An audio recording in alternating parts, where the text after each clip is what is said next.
Hello guys, this is how I want to show you how we can use the smudge tool. And if you come here,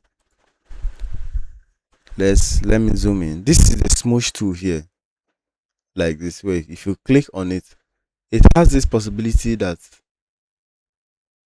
it converts a particular background. For example, look at what it's doing. Can you see? You can see the effect. Look at, it's converting. Anywhere we move it, it converts to a different face. Let's undo.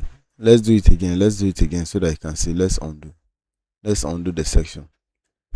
You select the smudge tool which on. Ensure that you have selected that particular layer, which is the background, and then you are working on it. This is the perfect description of what the smudge tool does.